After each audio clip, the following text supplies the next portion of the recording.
Looking for a fantastic backpacking adventure in the Canadian Rockies? Consider a hike to Mount Assiniboine Provincial Park. In the summer of 2023, on my road trip from Minnesota to Alaska, I had driven through Banff and Jasper National Parks along the Icefield Parkway. It was an amazing drive, and I was able to enjoy a few day hikes in the area with my dog Glia.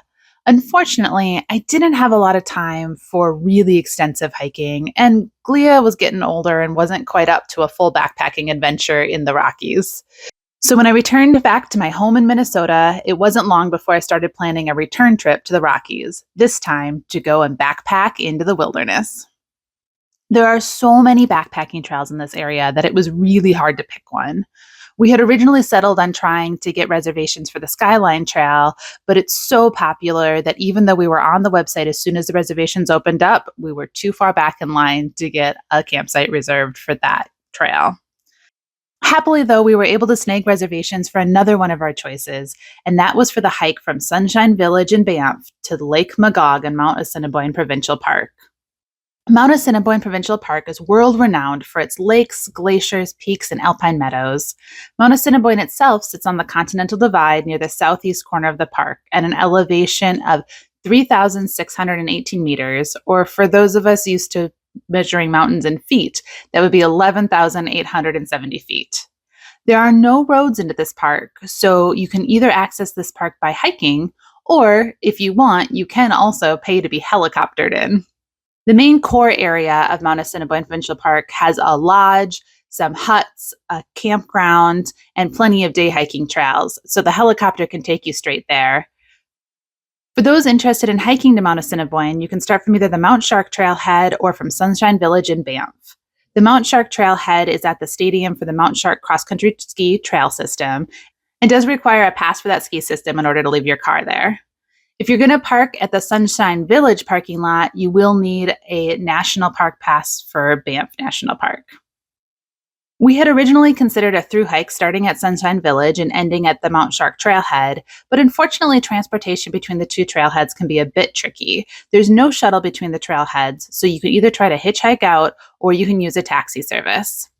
The taxi service sounds wonderful, but because of the distance between trailheads, it costs about 350 Canadian dollars for up to 4 people to drive from Mount Shark to Sunshine. We decided to save the taxi money, and since I already had an annual pass for Canadian national parks, we decided to just hike in and out of the Sunshine Village area. When hiking from the Sunshine area to the core area of Mount Assiniboine Provincial Park, the first decision you're going to have to make is whether or not you want to take the gondola ride from the parking lot up to Sunshine Village, or if you're going to hike the gravel road from the parking lot to Sunshine Village. If you choose to hike up the gravel road instead of taking the gondola, you're going to add about 4 miles, or 6.5 kilometers, about 1,700 feet of elevation gain, and about 2 to 3 hours to your total hike. We made the decision to choose the gondola. It was 68 Canadian dollars round trip for a gondola ticket, and in our opinion, well worth it. We got the fun experience of riding the gondola, we saved our legs on several miles of hiking, and got some lovely views along the way. After arriving at Sunshine Village, it was time to start the hike. There are multiple first day destinations. Some people will choose to hike all the way from Sunshine Village to the Lake Magog campground in the core area of Mount Assiniboine Provincial Park. However, that is a long hike, over 18 miles. And so if you're not a very strong backpacker used to hiking in the mountains, you're likely going to want to stop at one of the other 3 campgrounds along the way: Howard Douglas, Porcupine, or Lake Og campgrounds. Howard Douglas Lake Campground is the closest campground to Sunshine Village and is still in Banff National Park, while the other 2, Porcupine and Lake Og, are located in Assiniboine Provincial Park. Reservations are required for all of the campsites along this route, at least during peak season, which is considered June 21st to September 30th in Assiniboine. For the Assiniboine campgrounds, you can make your reservations starting at 7 a.m. Pacific time on the first day of your booking period. The booking period starts 4 months before your desired arrival date.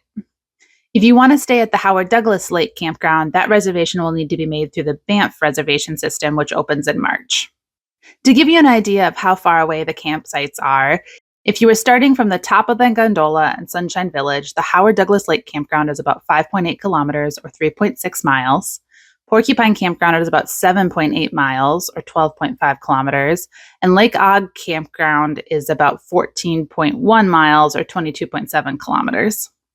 Regardless of which campgrounds you choose, if you are leaving from Sunshine Village, you will start your hike heading towards Citadel Pass through the lovely Sunshine Meadows. The hike starts pretty easily here. You get some nice views of the Rock Isle Lake on your right for a little bit, and you can see some of the mountains in the distance. Pretty early on, you can see the peak of Mount Assiniboine poking up over some of the other mountains. There'll be a few ups and downs, but most of the start of this hike is easy, fairly flat. And again, you get those lovely meadow areas with gorgeous mountains in the distance. Some fun little Columbian ground squirrels and marmots were squeaking along to encourage us on. And we hiked this trail in July and got gorgeous wildflowers. As you head through the meadows, you'll make a small climb up onto what is referred to as Quartz Ridge. It's next to Quartz Peak. And then once you get to the top of Quartz Ridge, you're going to get some lovely views of Howard Douglas Lake and another good view of Mount Assiniboine in the distance. After crossing underneath Quartz Hill, you'll drop down to the shores of Howard Douglas Lake. So if you're wanting a short first day hike, you can make Howard Douglas your first campsite of the trip. We had chosen for our first day to do a much longer 14-mile day, and as we were headed all the way out to Og Lake on our first day. But if you stop at Howard Douglas, there are about 5 tent pads here, an outhouse, an outdoor cooking area, and a picnic table, some bear lockers, and a good water source, Howard Douglas Lake. It is recommended that you fill your water bottles up at Howard Douglas Lake, as it might be the last water source before Og Lake. On our hike, we had plenty of water opportunities all the way up until starting our descent down on the other side of Citadel Pass. We were earlier in the season, and so more water was running, and it's always better to be safe than sorry when it comes to water, especially if you're hiking on a hot day. From Howard Douglas Lake, you have a short but steep climb out of the basin and then back down the other side. On the rise, you can get even more views of Mount Assiniboine. When you reach Citadel Pass, you're going to cross a boundary from Banff National Park into Mount Assiniboine, so it's going to start to feel like you're making your way there. You're about 6.2 miles into your hike at this point, and just about a third of the way to the core area of Mount Assiniboine Provincial Park. On our hike in middle of July, there was still a little bit of snow on the trail in this area. From the summit of Citadel Pass, you get to continue straight ahead on the trail to Og Lake. There's a steep descent down from Citadel Pass to the junction that marks where you can take a route to Og Lake or detour even further down the steep descent to Porcupine Campground. It has a very clear sign that marks that junction. Since we were staying at Og Lake, we got to skip the further descent down into the wooded campsites of Porcupine Campground and continue along the main trail.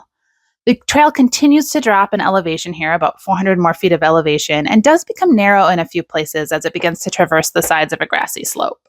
Once you reach the other side of this narrow part, you're going to start the back half of the hike from Sunshine Village to Mount Assiniboine. Here, the trail begins a long series of ups and downs until you reach Og Lake.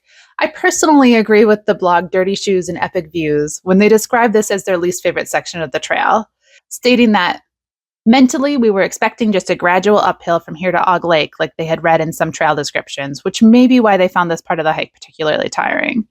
While it's indeed overall uphill to get to Lake Magog from here, it wasn't just a gradual incline, but instead a series of small bursts of steep ups and downs, which, with a heavy pack on, weren't very fun and a little mentally draining. If you're heading on to Og Lake, you're going to start entering through the section known as the Valley of Rocks. And this is where that gravel path is going to go through an exposed rocky landscape with little small spurts of forest.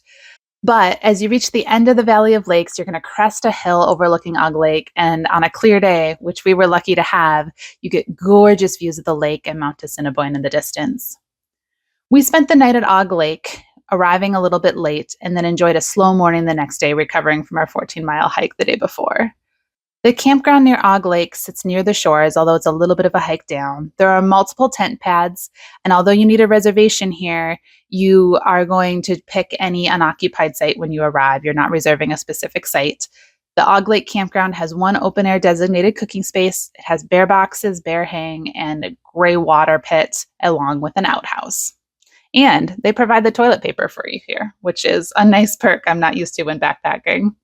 We enjoyed our night at Og Lake, and the views were great. The lake was beautiful. It was a lovely night and an easy spot to stay. When we were ready to head off in the morning, we started the hike from Og Lake Campground to the Lake Magog Campground.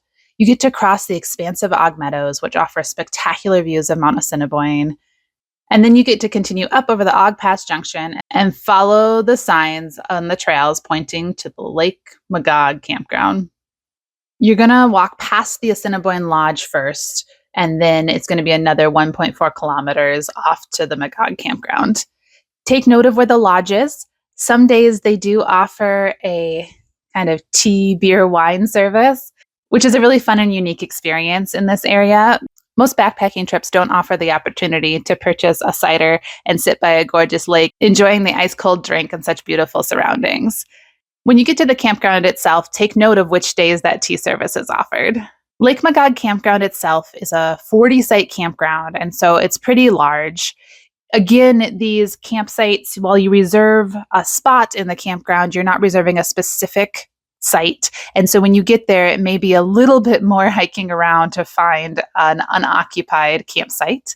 But there are many great spots to pitch your tent. Additionally, the Lake Magog campground has 2 semi-enclosed cooking shelters that have picnic tables. So if it's raining, you can hide from the elements. There's multiple outhouses, gray water pits, bear boxes, and bear hangs located throughout. We spent 2 nights at the Lake Magog campground so that we could enjoy a full day at Lake Magog and have the time to do some of the day hikes in the area. If you aren't planning to hike out through Wonder Pass to the Mount Shark Trailhead, consider a day hike to Wonder Pass. It was our favorite day hike in the area.